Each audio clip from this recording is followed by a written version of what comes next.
Salut à tous les amis, c'est Overclock, j'espère que vous allez bien. On se retrouve aujourd'hui pour une petite vidéo d'overclocking en présence de la RTX 2060 Strix de chez Asus. Donc un très gros GPU, pas besoin de passer par la case placement tarifaire, vous la connaissez déjà. Mais on va voir aujourd'hui ce qu'il a dans le ventre en termes d'overclocking et aussi en termes de refroidissement, puisque c'est le seul modèle Tri-Fan qu'il y a sur le marché. On va voir si ça envoie du pâté. Allez, on se retrouve donc sur cette petite carte graphique pour parler un petit peu d'overclocking. Du coup, on a sorti le petit GPU Z comme d'habitude. On va parler des trois modes. Alors, je vous ai déjà fait une vidéo sur GPU Tweak 2, donc le logiciel que vous voyez ici, le logiciel d'overclocking. Donc, si vous ne le connaissez pas et que vous voulez un petit peu l'approfondir, n'hésitez pas à aller faire un tour. Alors, globalement, on avait parlé aussi des trois modes qui existent. Donc, nativement, on est sur le mode gaming, qui a donc des fréquences à 1830 MHz. Le GPU voltage n'est pas touché. Pareil pour la mémoire. On a une vitesse de ventilation qui est tout simplement celle qui est native. Si on passe en silent mode, qu'est-ce que ça donne? Comme vous pouvez le voir, on va perdre en fréquence ici. On va tout simplement avoir la vitesse de rotation des ventilateurs qui s'abaisse un petit peu. Globalement, voilà, donc ça servira pas à grand monde ce mode-là, mais au moins il est présent.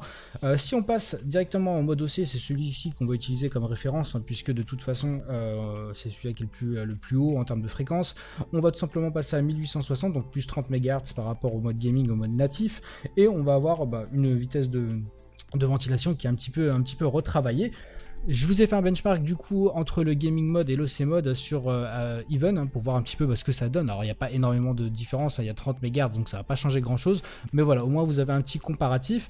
Ce que j'ai fait aussi, c'est qu'on va le voir un petit peu après, on a fait un petit test par rapport à une Founders Edition, une 2060 stock du coup, et on va voir un petit peu ce que ça peut donner l'écart. Alors à gauche on va retrouver la RTX 2060 Strix et à droite la 2060 FE, donc la version de chez Nvidia. Qu'est-ce qu'on peut remarquer très simplement? Déjà en termes de fréquence, on voit que d'origine, donc ça c'est avant overclocking, c'est vraiment on va dire les fréquences d'origine du GPU. On est à 2025 pour la Strix quand on est qu'à 1860 pour la Founders Edition. Donc je sais ce que vous allez me dire, il ne faudrait pas forcément la comparer par rapport à une FE mais plutôt par rapport à une MSI, etc. J'en conviens. Quoi qu'il en soit, on peut noter quand même le travail qui a été fait entre une version donc de base et une version qui a été donc travaillée. On a des fréquences qui sont tout simplement énormes. Alors comme vous pouvez le remarquer aussi en termes de mémoire, la fréquence n'est pas touchée, je vous l'ai expliqué. Nvidia bride cette fonction. Et malheureusement, on n'a pas la possibilité d'y toucher, en tout cas en automatique. Après en manuel, bien évidemment, on peut se faire plaisir.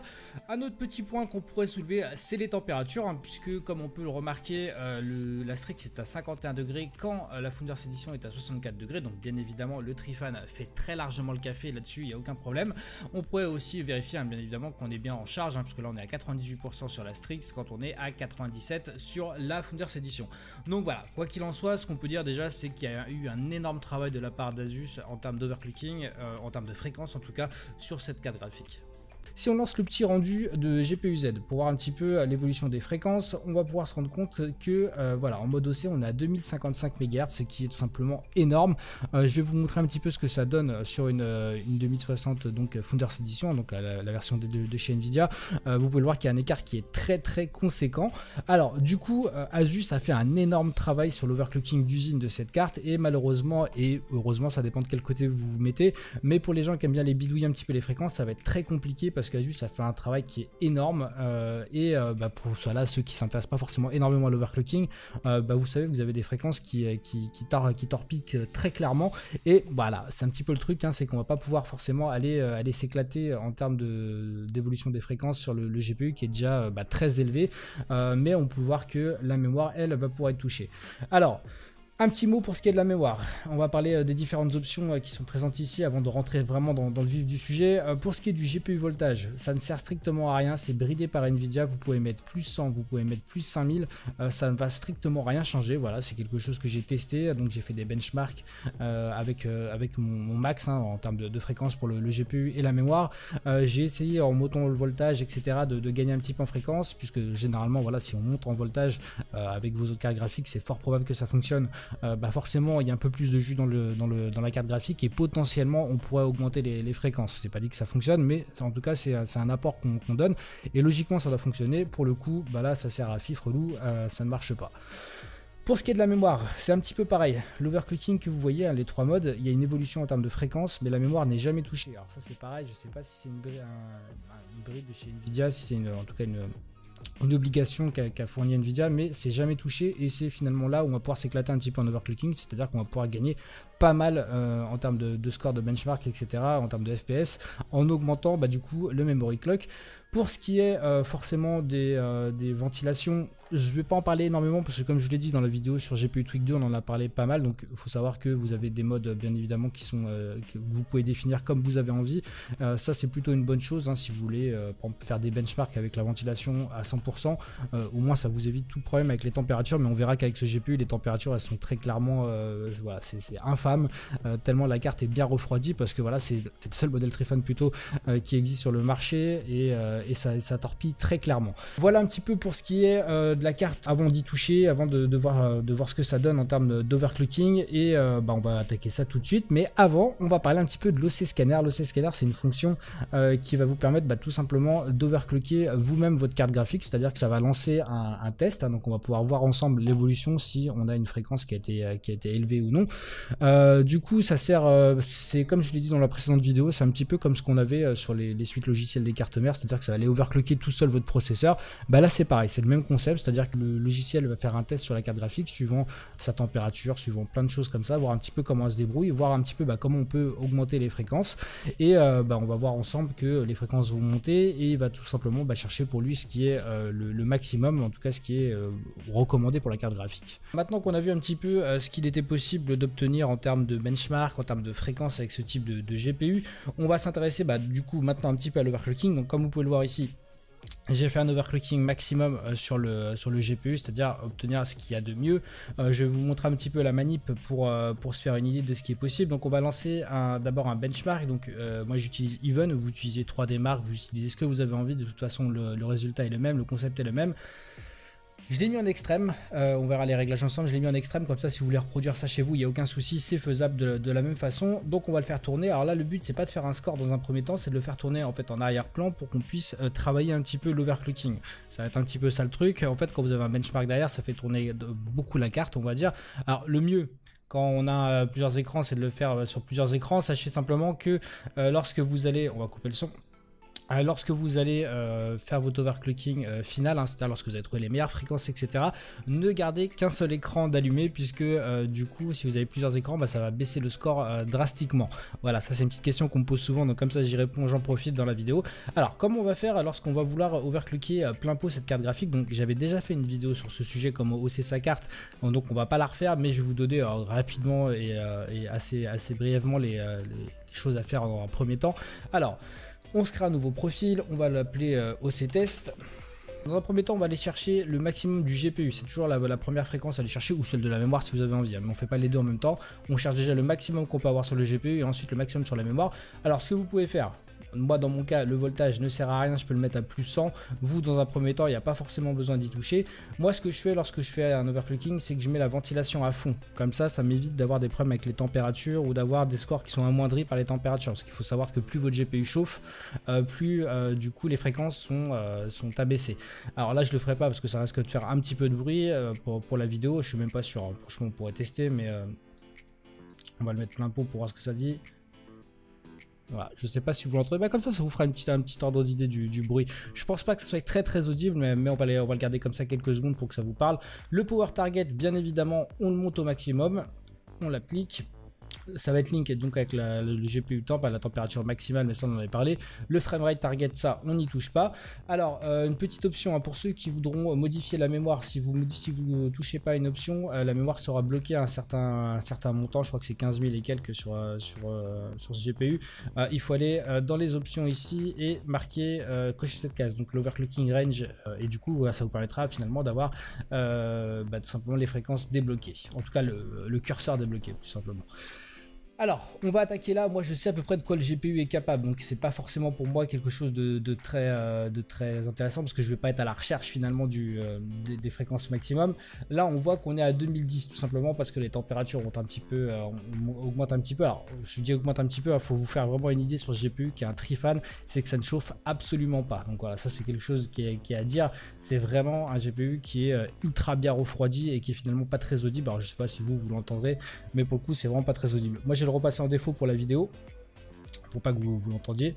Ce qu'on va faire, c'est que la fréquence, vous pouvez l'augmenter petit à petit. C'est-à-dire que normalement, on ferait par 25, hein, par exemple, on passerait à 1885. Tac, on appliquerait, on verra un petit peu ce que ça donne. Là, on sera à 2025. Est-ce que ça chauffe? Est-ce que ça chauffe pas? Est-ce qu'on a des artefacts? Si ça chauffe, on s'en fout.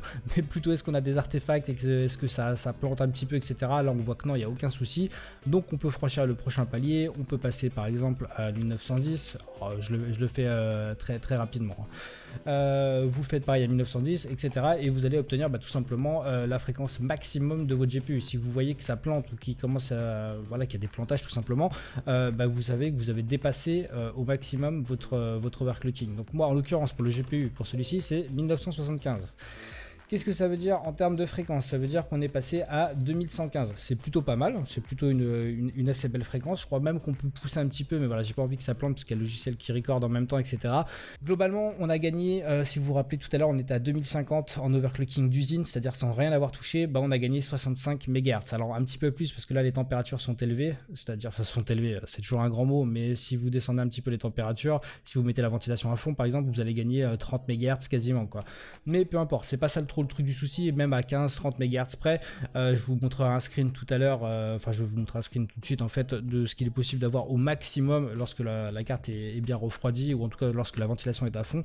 On est aux alentours des 2150 ou 2140, quelque chose comme ça. Donc globalement voilà, on a gagné quasiment 90-100 MHz, mais c'est pas énorme sur la GPU. D'habitude on peut gagner bien plus, et là en fait on a, comme je vous l'ai dit, un overclocking qui est tellement important d'usine que finalement, regardez, là on a 2115, si on passe sur le mode OC, même si on veut, hein, on va l'appliquer, on va repasser à 2010. Donc voilà, on a gagné une centaine de MHz, c'est pas quelque chose qu'il faut renier, mais c'est pas énorme. Là où on va avoir le plus de chance, donc on va repasser sur celui-là de test, on était à 1975, hop.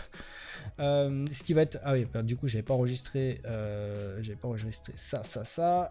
Hop, on va l'appliquer, on va le save, voilà. Voilà, on a gagné, donc voilà, vous voyez que ça baisse un petit peu, ça évolue en fonction des températures. Plus les températures vont augmenter, plus les fréquences par la même occasion. Du coup, comme vous pouvez le voir, on va tout remettre comme on avait dit dans le test. On a 1975, donc on a 2100 MHz. Donc là, ça descend un petit peu, c'est en fonction des températures. Si on remontait par exemple la ventilation plein pot manuel, je pense qu'on verrait une diminution, ou en tout cas une augmentation des fréquences et une diminution des températures. C'est pas dit, hein, il faudra attendre un petit peu le temps que la carte se refroidisse. On va attendre un petit peu, là on est passé à 58 degrés. On va voir ensemble là si la température joue bien finalement avec les fréquences. Alors il faut que ça descende de quelques degrés. Je suis pas bien certain que ça fonctionne tout de suite, ou alors il va falloir attendre un petit peu que la carte refroidisse, etc. Surtout que moi j'ai un boîtier qui est vraiment pas adapté pour ça, puisqu'il est très mal refroidi, dans le sens où j'ai un IO en façade, etc. Ça m'enlève de l'air frais, enfin bref, c'est toute une histoire, je vais pas vous le cacher. On va attendre un petit peu de voir si ça descend. On est passé à 56, 57 degrés. Normalement, si on descend à 55, je pense qu'on devrait gagner quelques mégahertz. C'est pas bien gênant, de toute façon vous voyez un petit peu le concept, hein. Plus les températures sont basses, plus les fréquences sont hautes, et inversement, hein, plus ça monte, et plus on a des fréquences qui vont être réduites. Voilà pour ce qui est de la fréquence du GPU. Alors après ça va être pareil, hein, ça sera pareil à vous de faire la même chose sur la mémoire. Alors là moi je le connais, c'est 16 000 pour ce GPU, donc c'est vraiment énorme dans le sens où on ne peut pas l'overclocker automatiquement, c'est à dire que le C-scanner, quoi qu'il se passe, n'aurait pas overclocké la mémoire, et aucun des profils n'overclock la mémoire. C'est, voilà, comme je vous l'ai dit, un problème de chez Nvidia, ou en tout cas un bridage de chez Nvidia, et du coup on serait privé de ça, et c'est ce qui va nous faire gagner énormément de points. Alors ce qu'on va faire, c'est que on va je suis pas sûr que, ouais, du coup ça va. Je sais pas si vous voyez que ça commence un petit peu à faire des artefacts, du coup c'est parce qu'au niveau de la mémoire là on est vraiment au maximum. Alors je vais tester de vous faire en live, c'est bien les vidéos, moi c'est toujours du live, c'est à la cool. On va essayer de faire ça en full screen, mais je suis pas sûr qu'avec le record etc ça soit bien vu de le faire. On va essayer, on va voir ensemble un petit peu ce que ça dit. On va voir. Alors je vous promets pas que ça va être fonctionnel, parce que du coup forcément on demande quasiment le maximum de la carte, et en plus on record, en plus on fait plein de choses, mais peu importe, on va essayer, on va voir ce que ça donne. Si ça plante, je vous le dirai un petit peu après. Alors on va lancer le benchmark, donc on l'a mis en extrême, on l'a mis plein pot, donc forcément là les scores vont être réduits drastiquement, hein, puisque du coup je suis en train de record etc, vous l'aurez compris, c'est pas le but. Je vous mettrai tout à l'heure un screen final lorsqu'on va avoir un overclocking de cette carte graphique, l'overclocking maximum de cette carte graphique. Donc voilà. Globalement, qu'est-ce que je peux vous dire de ce GPU? On va attendre que ça tourne un petit peu, comme ça je peux vous blablater un petit peu ce que ça dit. On a un overclocking, comme je vous l'ai dit, sur le GPU qui est déjà très élevé de la marque et du coup on n'y gagne pas énorme. Ça c'est une certitude, mais on a déjà quelque chose de très bourrin d'origine. C'est-à-dire quelqu'un qui s'y connaît pas en overclocking, lorsqu'il va avoir cette carte, bah voilà, ça va direction la lune directement parce que la carte a été conçue à cet effet et c'est extrêmement bon. Si on parle des températures, là on peut voir qu'on est en benchmark, hein, donc ça tire au plein pot de la carte graphique, elle est à fond les ballons, on est à 57 degrés. C'est pour vous dire à quel point la carte ne chauffe pas. Le système de ventilation est tout simplement démesuré par rapport à ce que consomment ces cartes, en tout cas par rapport à la chaleur, dégagement calorifique. Et du coup, voilà, on a quelque chose qui est très bon. Franchement, il n'y a aucun souci de ce côté-là. On a des très bonnes fréquences. Pour ce qui est des overclockers, bah, le GPU vous allez être un petit peu bridé, mais pour ce qui est de la mémoire vous pouvez vous éclater un petit peu, ça nous donne des fréquences qui sont pas dégueu. Faudrait que je fasse un résultat avec une autre personne qui a une 2070, comme ça je pourrais vraiment vous faire un comparatif, vous dire bah effectivement cette 2060 Strix coûte extrêmement cher par rapport aux autres 2060, je sais que c'est un reproche que vous allez lui faire. Moi je vais pas défendre le truc, hein, c'est pas le but de la vidéo, c'était pas ça, c'était vraiment vous parler de l'overclocking de la carte. Mais d'un autre côté, voilà, on a un système de refroidissement qui est exceptionnel, enfin, très honnêtement, qui est disproportionné par rapport à ce type de GPU. C'est vraiment très bon. Là, comme je vous dis, on bourrine à fond les ballons, on est à 58 degrés. Voilà, on a la qualité d'Asus, on a plein de choses, on a un service technique qui est extrêmement bon parce que moi, je peux vous le dire, je vous en avais parlé en live et lors de la dernière vidéo, j'avais eu un souci avec la compatibilité de ma carte mère avec GPU Tweak. Ils ont réglé ça en une semaine, ils ont sorti un patch pour tout le monde alors que c'était un problème qui était propre à ma carte mère. Voilà, c'est quand même pour vous dire le sérieux de la marque, mais bon, ça je pense que vous le connaissiez déjà. Quoi qu'il en soit, on est sur un GPU qui est bah voilà, qui a ses qualités, qui a ses défauts, mais qui d'origine, voilà, j'ai envie de vous dire, si vous n'êtes pas un overclocker dans l'âme, si ça vous intéresse pas, si vous avez un petit peu peur de ce concept là, cette carte là envoie déjà le pâté d'origine, donc il n'y a pas énormément de choses à faire. Hop, un peu la mémoire, ça vous apportera certes des performances en plus, mais voilà, d'origine, il n'y aurait pas grand chose à en redire. Ce que je vais vous faire, c'est que je vais vous montrer par la suite en fait un benchmark que j'aurai finalisé, on va dire avec cet overclocking là, donc l'overclocking max, et voilà, vous dire un petit peu ce que ça raconte. Alors c'est bien ce qu'on voit ensemble là, quand vous voyez les petits artefacts là, ça change pas on va dire les résultats du benchmark, hein. C'est-à-dire que peu importe qu'il y ait des artefacts partout, ça va pas impacter dans le score. Par contre, ça veut dire que pour un overclocking H24 de tous les jours, ça serait pas bon. Il faudrait drastiquement, vous pourriez descendre un petit peu la mémoire et vous auriez plus ces soucis là, et je vous le conseille fortement. Mais là, pour faire un one shot, hein, pour faire un benchmark, le meilleur score, ça marche parfaitement bien. Et voilà du coup ce que ça va donner entre ces trois profils, donc entre le gaming profil qu'on a vu tout à l'heure, l'OC profil aussi et un OC manuel. Donc vous pouvez voir qu'il y a à chaque fois une augmentation bien évidemment des scores et des FPS moyens, puisque de toute façon on augmente les fréquences, il n'y a pas de souci. Mais on peut aussi constater que l'écart n'est pas forcément très impactant, hein. C'est-à-dire qu'entre un OC manuel et un OC profil, on a 4 FPS, donc c'est toujours bon à prendre, on va pas se le cacher. Mais voilà, c'est pour mettre encore une fois le point sur le fait qu'Asus ait vraiment fait un travail de folie sur cette carte graphique en termes d'overclocking d'usine, et que finalement on n'a pas grand chose à y apporter soi-même.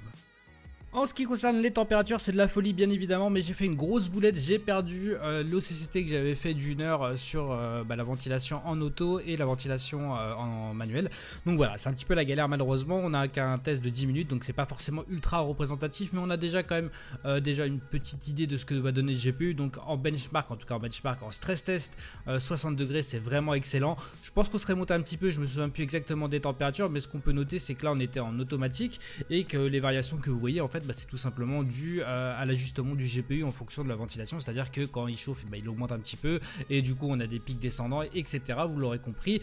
Voilà, globalement c'est un GPU qui ne chauffe pas du tout, qui a vraiment un système de ventilation qui est extrêmement bien pensé et qui est, comme je l'ai dit, disproportionné pour ce type de GPU, mais c'est tant mieux hein, parce que voilà, meilleure température, meilleure fréquence et donc meilleur FPS. Et voilà, un gros big up du coup à Asus hein, qui m'a prêté cette RTX 2060, ça m'a fait super plaisir de la tester. Un gros big up aussi à Thomas qui est un mec super cool qui gère Asus, et ça fait plaisir de voir des mecs, des bons mecs qui gèrent de grosses marques françaises, ça manque un petit peu malheureusement. Sur ce les gars, il ne reste plus qu'à vous souhaiter de passer une excellente journée. N'hésitez pas à me dire dans les commentaires ce que vous avez comme GPU, ce que vous avez pu obtenir en termes de benchmark aussi, ça pourrait être sympa de comparer un petit peu. Amusez-vous bien, ciao ciao tout le monde.